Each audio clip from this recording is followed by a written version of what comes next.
What is good and what is up, y'all? It's your boy here, Jay, back and better than ever with this special edition of Padres Banter, Offseason Edition, as we are now into the winter meetings of the MLB season here in November and December. We're going to get into a lot of things and transactions that are going to be happening during these winter meetings, not only for the Padres, but all across MLB. But the last time we had some chat was the last time the Padres played, and the Padres had a manager intact and now are unfortunately without a manager. So now are looking for a new manager. I did lament to that, I believe, in my last podcast, if not my last Jay's Point After podcast. But now also on top of the managerial position, the owner is now looking for new suitors to own the San Diego Padres. So a lot is going on right now, a lot of higher up things to deal with in specific, but as of right now, the Padres are not really looking great going into the offseason, and to be honest, doesn't look like we're going to be spending money again for year number 2. And, because of the fact that we have to figure out not only the managerial situation that they did already figure out, but also who will be the new owners of the Padres or owners of the Padres. So there's, like I said, a lot going on and a lot to think about for us Padre fans and for the organization. I don't believe that any, moving will be happening. So, that obviously will be, not happening, like I said. But the Padres will be staying in San Diego for at least, right now. But who knows, right? The owners have every right to come in and do what they want with the team because of the fact that they own the team. But also relocation has been in talks before, so I wouldn't be surprised if something like that happened. But then again, you have to go back to the Padres having so much attendance over the past 2 years and the traction that they have had over the past years since the signings of Manny Machado, Fernando Tatis. It's really been a different culture around the San Diego Padres, and Peter Seidler put his best foot forward with spending money before he passed away, and now obviously passing it down to his brothers who haven't really done much of anything, not just spending money, but like I said, much of anything. There's a lot to think about for us Padre fans. So let's get right into it, guys. Without further ado, this short little special edition episode, off-season edition of Padres Banter.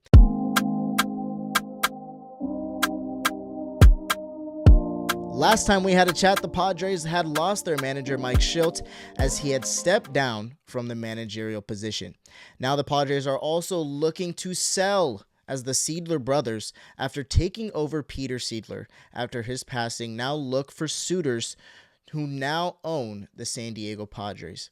Now is a new episode and a new day for the Padres as they first find their manager. Not too long after the Padres had lost their manager, they go ahead and find their manager in Craig Stammen. It did take probably a little bit longer than people had expected, but Craig Stammen is the guy for the job of 2026 for the San Diego Padres and the future. Former longtime MLB pitcher and Padres pitcher as well in the latter part of his career. He will be taking over for Mike Shildt after Shildt had signed a 2-year deal through 2027, and now we'll go with Craig Stammen, who was a tolerable starter during his time in the bigs and also went into the bullpen, and now takes over and after his position as a special assistant to the major league staff and baseball operations of the San Diego Padres for the last 2 years. He had done that after he had retired. But yeah, guys, that is who we're going with. That is who AJ Preller goes ahead and decides to be the new head man of the San Diego Padres. And it, to be honest, wasn't, anticipated. It wasn't something that a lot of people had expected. And to be quite frank, it was a shocker to a lot of people. So it is what it is. We're going to have to obviously move forward with who we got. It's not to say anything about Craig Stammen. It's still up for judgment and what he does, and I still believe that he's going to do a really good job because I'm going to have optimism in the fact that AJ Preller is going to hire the right man for the job. I'm not going to sit here and act like, people are inept or non-equipped for their position. There are some things that are glaring holes that you would obviously want in a manager that Craig Stammen does not have. But that being said, I'm not going to go ahead and banter and bash somebody that hasn't even done anything yet in this position. And so, like I said, it's still up for judgment, but it is somewhat of a shocker to a lot of people that we went ahead and went in this direction. But someone who is familiar with the team and has been in recent years knows what is going on in the San Diego Padres, specifically with the owner situation as well. So that is also something that you have to pay mind to, that, he knows of what has been happening in the past 2 years with the San Diego Padres and ownership. So now, not having somewhat of an owner right now, it's not anything of a surprise to him. So that's expected. So that's, I guess, something good.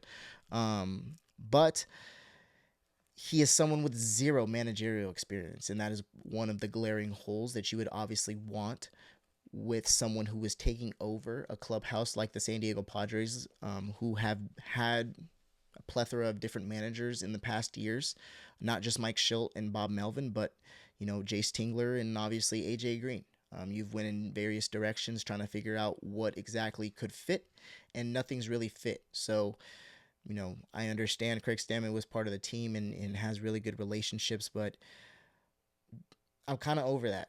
I'm at the point where that's great. You want to definitely have somebody that's a great players coach, somebody that has personable, connections with all the players, and knows the players and knows what's going on, and knows the insight of the organization, as Craig Stammen did, not only as a player, but as outside player as well, as an assistant, a special assistant. So he has, different angles of experience from that point, right? But when it comes to being a manager, he has zero managerial experience. He hasn't led a team. He hasn't led a minor league team. He hasn't done anything of that sort.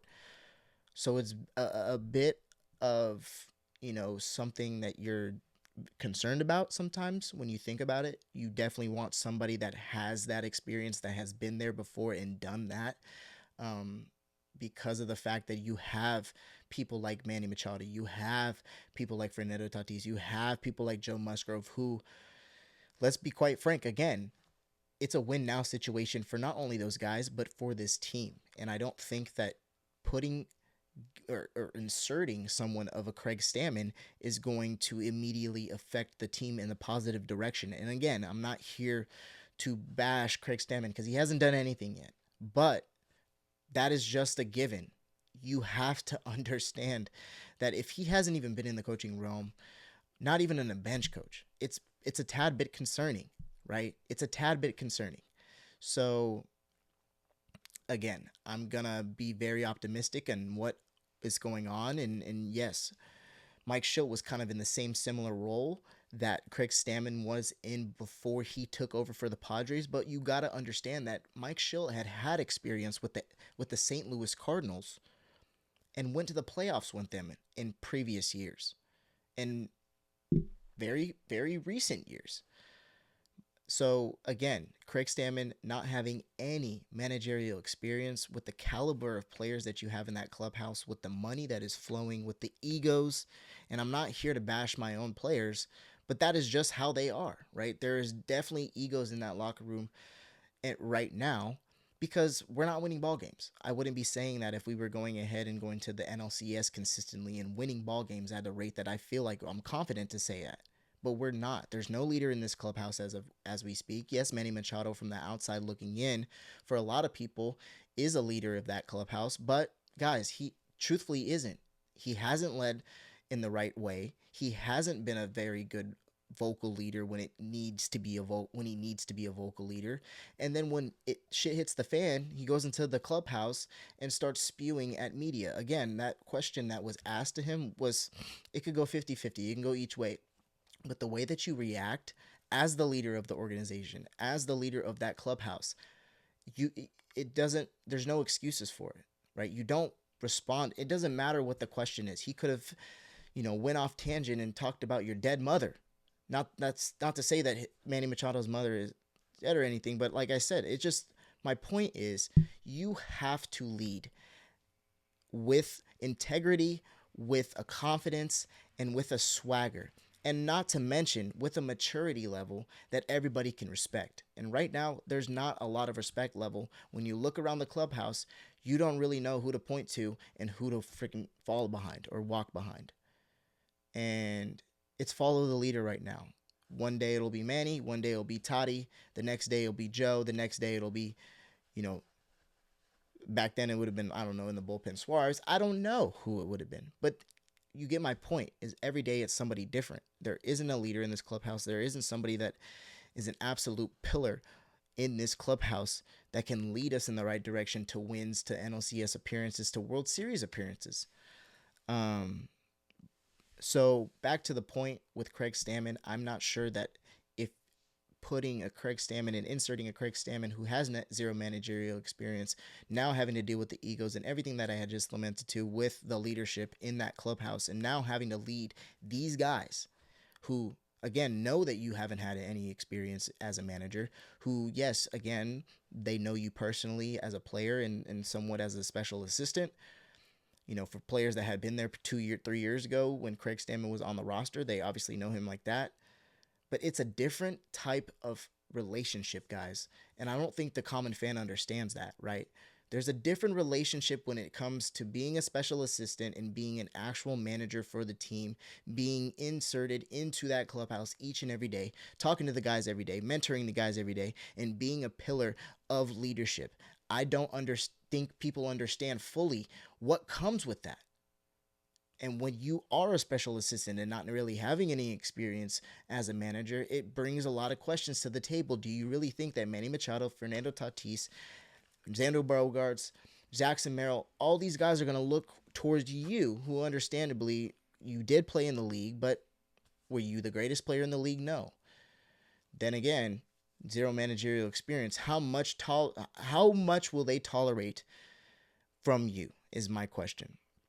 I know I went a little bit on tangent there, but it's just a lot of questions to be asked with this specific decision to be made. This, I believed, was AJ Preller's biggest decision of his career in the position in magnitude with the win now mentality, and also because it was between a manager who had been there with experience and can't really connect, or someone who can connect and has been there in San Diego and has zero managerial experience. I was just having this discussion with someone else. I believe that AJ Preller, this was possibly his biggest decision in his career, solely because of the fact that the win now mentality with this team, nobody's getting younger, right? You just had your, recent success in back-to-back 90-win seasons, the first time in Padres history. And then you not too long ago went to the NLCS. So there's a lot of now, and you have to find the perfect fit for a manager who ironically enough was fed up with the team and just stepped down and didn't want to deal with it anymore. Didn't want to deal with the pressure. I mean, let's be honest. That's exactly what Mike Shildt did when he stepped down. There wasn't anything in particular that he said, yes, I understand health reasons, but truthfully, it wasn't like he had a heart attack. It wasn't like he was having a stroke. It wasn't like he had anything in particular that was really bogging him down in that manner. He was there every day. It was the anxiety. It was the stress. It was the pressure of running the San Diego Padres day in and day out. And so my point to you is AJ Preller now has to make a decision for someone who had just stepped down out of this position and just decided to go and up and leave. AJ Preller now has to go in and make a decision, and like I said, the most important decision of his career throughout, because of all the managers he's hired haven't worked. Bob Melvin, Mike Shildt, AJ Green, Chase Tingler, right? And more.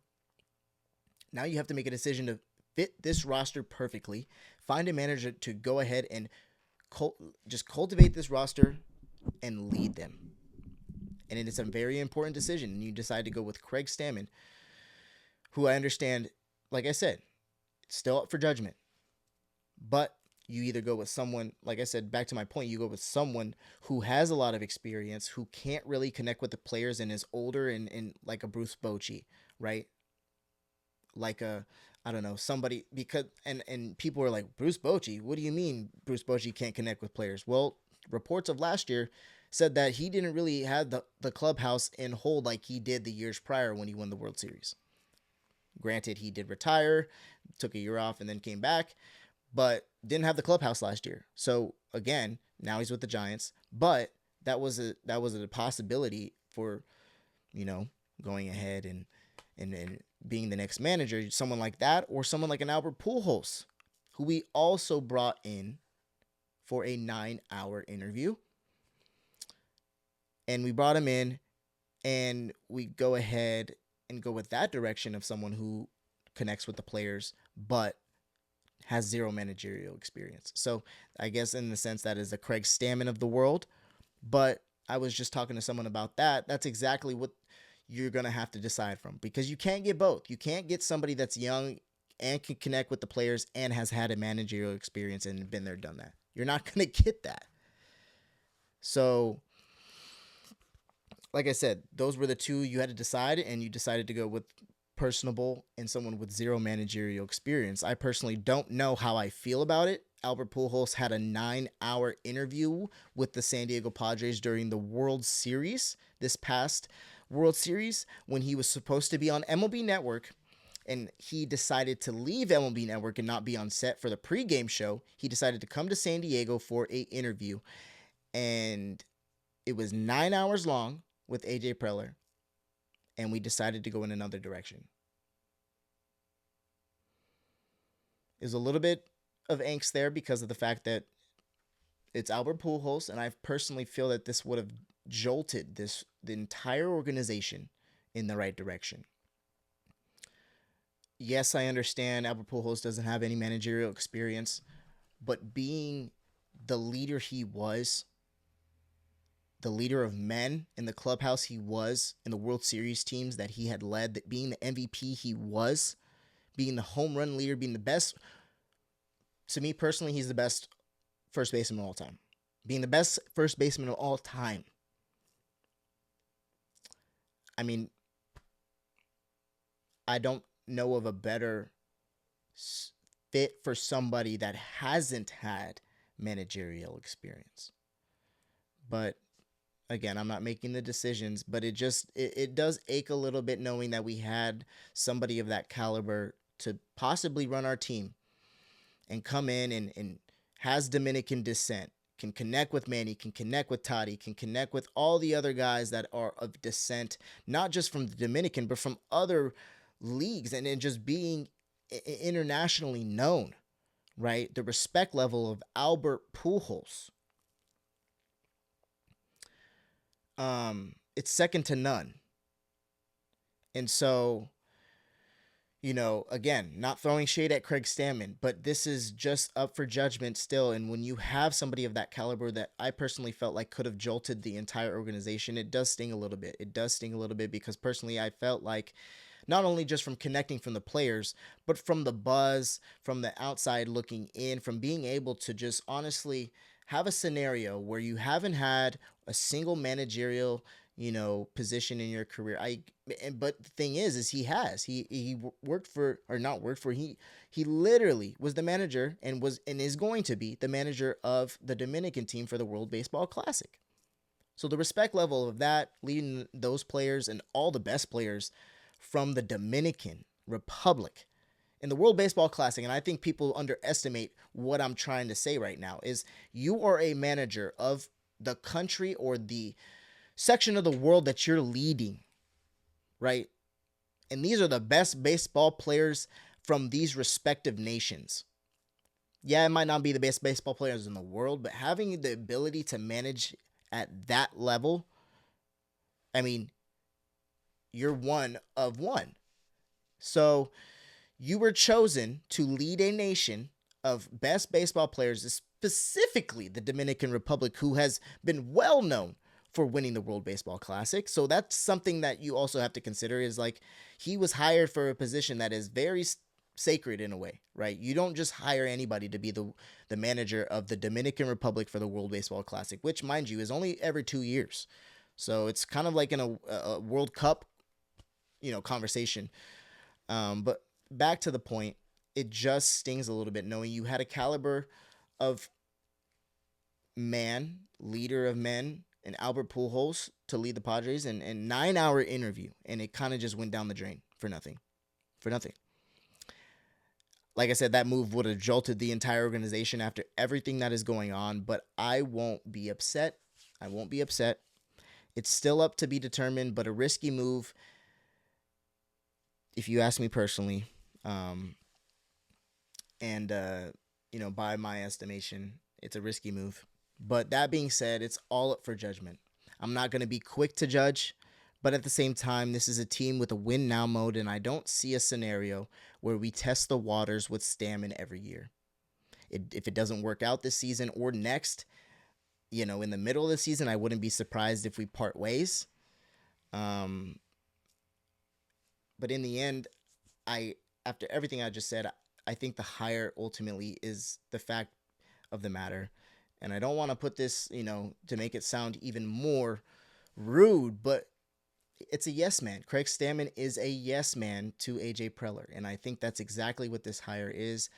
Somebody that can come in and do exactly what AJ Preller wants. Now, AJ is going to have even more pressure of making the decisions, making the offseason is good as you can, getting the pieces that we need, because obviously this roster was incompetent this season. What we did in the playoffs was just unacceptable, and we have to build in the right direction, because it can't go from NLCS and continue to lose in each and every divisional and then wild card, and what's next? Not making the playoffs again. I can't see us doing that again.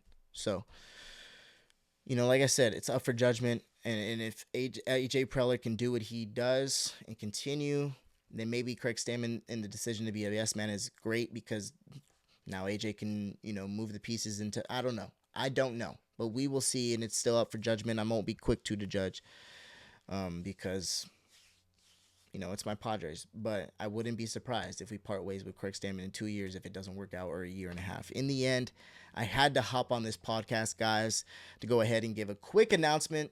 Understanding also, since the winter meetings are here, and also, the Padres updates in the midst of the football and basketball season, guys.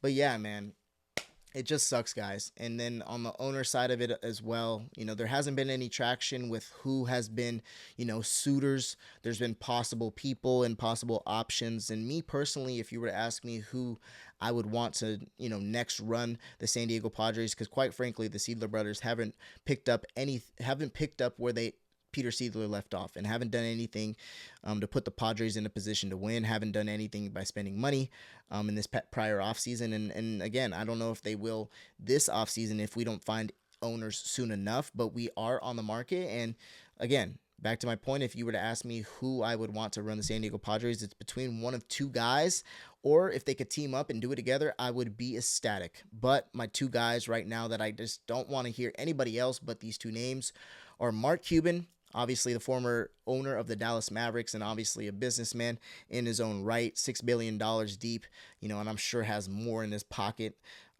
deep in his pocket. But at the end of the day, Mark Cuban not having as much stake as he has in the Dallas Mavericks anymore, and really losing a lot of basketball operations there. And the whole situation that happened with Luka Doncic and Anthony Davis, I'm sure, really turns his stomach the wrong way. And now looking in the direction of trying to own maybe a new team. Going in and maybe, wanting to run a team again. And I feel like the San Diego Padres, and yes, it is baseball, and he probably doesn't know a lot about baseball, but he knows about spending money, and he's a businessman. And I feel like that is a great decision for him to go ahead and probably own the San Diego Padres and see what he can do there. And obviously, the city would love to bring in somebody like Mark Cuban, who is at the games and is active with the fan base, and was really active with the Mavericks. And you can see really loves the interaction of the whole ordeal. And I would love somebody to like that of, maybe a younger age that is really affiliated with, the entire thing. That would be great to see. And somebody similar to that would be a Steve Ballmer, very active with the fans, very active with the organization and the Clippers, and being the owner of the Clippers and doing what he has been doing in the past years, bringing the new arena to LA. I mean, the Intuit Dome is nothing of just absolute insanity. If you go ahead and look up the whole wall, that the fan wall, that you have to be a season ticket holder of the Clippers, and if you do wear another jersey into that fan section, even though you are a season ticket holder, you will be banned for life. That's just the craziness of what he brings to the table in the entire thing, not just the entire arena, but just bringing money to the team and make sure he puts an investment to the team. And like I said, active with the fans, active on the sideline. You see him on the baseline like Mark Cuban. So if one of those two guys could do it for us, or if both of them can combine and really make a team and run the San Diego Padres. I mean, who's to know what is possible? I'm just hoping and praying that the next owner doesn't come in and see the contracts that we have and want to spend less money than what we've been doing, because ultimately that is not how you've been.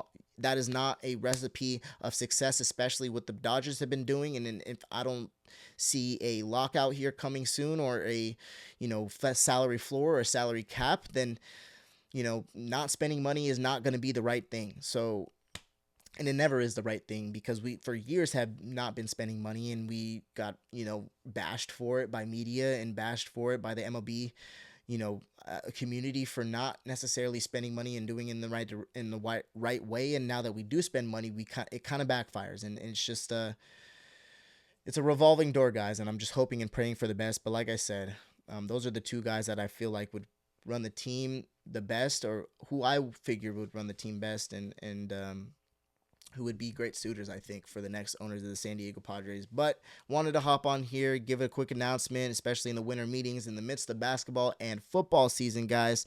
But we will be back sooner than later, as March is around the corner, it seems like, as it's already Thanksgiving. So, guys, eat a lot of turkey. Make sure that you guys eat a lot of food, have great time with family and friends, and watch some football, watch some basketball and college football, and really indulge in the Thanksgiving festivities next Thursday. But without further ado, just wanted to go ahead and hop on here, like I said, and wish you guys a happy Thanksgiving.